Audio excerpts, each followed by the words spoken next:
تھمبنیل بنتا ہے اتنا بڑا سا, لائف سٹائل, ماہانہ آمدنی, گاڑیاں, پراپرٹی, تعلیم.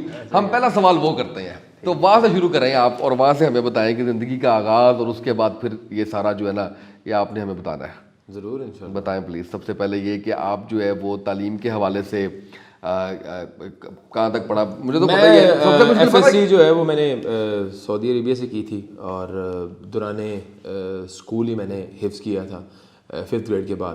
اس کے بعد اعلیٰ تعلیم کے لیے ہم کراچی آ گئے اور وہاں سے MBBS کیا میں نے 2014 کے اندر. میں لاہور آ گیا MBBS کرنے کے بعد. میرٹ پہ کیا تھا یا نہیں؟ اب ہم کیونکہ اوورسیز پاکستانی تھے, ہمارے دور کے اندر نا یہ بڑا ایک معاملہ خراب تھا کہ وہ اوورسیز کوٹے میں ہی ہمیں ایڈمیشن مل رہا تھا, لیکن میں نے گورنمنٹ سے کیا ہوا ہے ڈاؤ میڈیکل کالج سے. تو 2014 کے اندر میں آ گیا جناح ہاسپٹل یہاں پہ ہاؤس جاب کرنے. 1 سال میں نے ہاؤس جاب کی, اس کے بعد میں بزنس میں آ گیا. تو یہ ایک میری بڑی شارٹ سی کہانی ہے تعلیم کے حوالے سے. تو درس و تدریس اور تعلیم میں اتنا زیادہ ذوق و شوق تو ہمارا تھا نہیں شروع سے, تو بس بڑی مجبوراً ہی والدہ کی خواہش پوری کرنے کے چکروں میں MBBS کر لیا. اور الحمدللہ اللہ تعالیٰ کا بڑا احسان ہے, اس کا بڑا فائدہ ہوا زندگی میں. بس تعلیم میری یہاں تک ہے. اس کے بعد ایک شوق چڑھا تھا 2-3 سال پہلے لاء کرنے کا, وہ ایڈمیشن لیا ہم نے 3 ایئر کورس کے اندر. اس میں بھی 1 سال ذرا سنجیدہ رہے ایک آدھ پیپر کے اندر, اس کے بعد پیپر دینے ہی نہیں گئے. تو کاروباری مصروفیت کچھ ایسی تھی. تو اب میرا ویسے ہے ارادہ کہ MPhil اسلامک اسٹڈیز میں کچھ ذرا.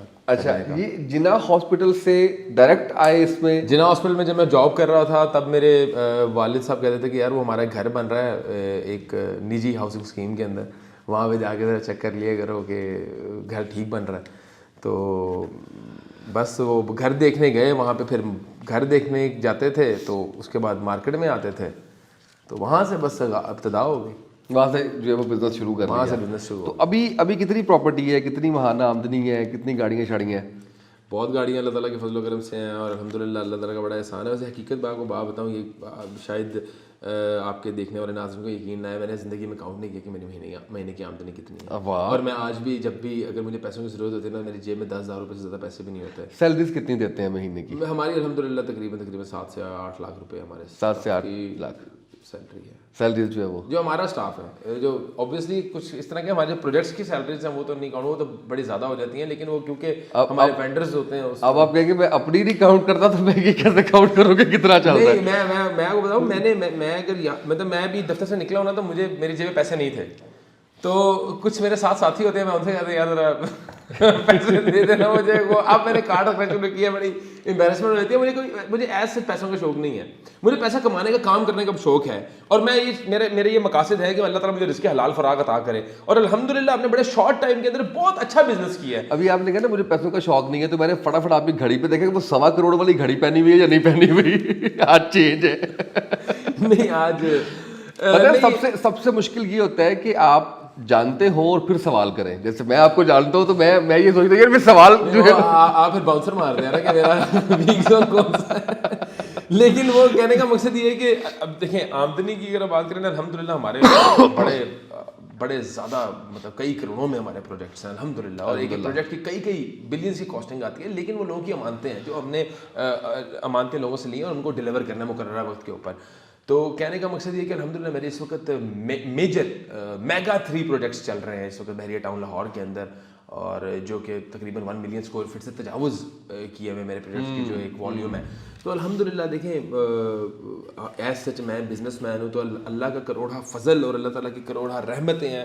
وہ یہ ہے کہ کبھی زندگی میں آج تک یہ ٹینشن نہیں ہے جو ایک عام بندے کو ایک ٹینشنیں ہوتی ہیں کہ اس نے خرچے کہاں سے پورے کرنے. اللہ تعالیٰ کا بڑا احسان ہے, اور میں یہ سمجھتا ہوں اس مال و دولت کے ساتھ ذمہ داریاں بہت زیادہ ہیں, کیونکہ اکارڈنگ ٹو می ہم لگژریز تب تک جو ہے وہ اکارڈنگ ٹو اسلام جتنی مجھے فہم ہے, ہم لگژریز تب تک انجوائے نہیں کر سکتے جب تک آپ نے ارد گرد والوں کی نیسیسٹیز پوری نہ کی ہوں. مطلب تب تک میرے ارد گرد والوں کی نیسیسٹیز پوری نہیں ہیں, مجھے نظر آ رہا ہے میرے رشتہ دار ہو گئے, میرے دوست یار ہو گئے, میرے امیجیٹ سرکل کے اندر میرے امپلائیز ہو گئے, اگر میں دیکھتا ہوں نا یار اس کے گھر پہ نیسیسٹی پوری نہیں ہو رہی, مطلب اگر اس کے گھر پہ پنکھا نہیں ہے تو میں اسی میں سو نہیں سکتا, مجھے دین اسلام اجازت ہی نہیں دیتا.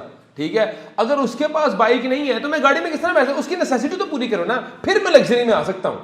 اچھا, میں پچھلی دفعہ مس کر گیا تھا, جو آپ کے امپلائز ہیں ان کے بچوں کی تعلیم بھی ادارے کے ذمہ ہے؟ میرے امپلائز کا میرے امپلائز کا یہ وعدہ ہے کہ تم میں اور مجھ میں شاید اللہ تعالیٰ کی طرف سے شاید کوئی فرق ہو کہ یار میں کوئی بیک گراؤنڈ میں الگ پیدا ہو گیا اور تم لوگ کہیں ہو گئے، لیکن اب ہم ایک ادارے ایک چھت کے نیچے کام کرتے ہیں.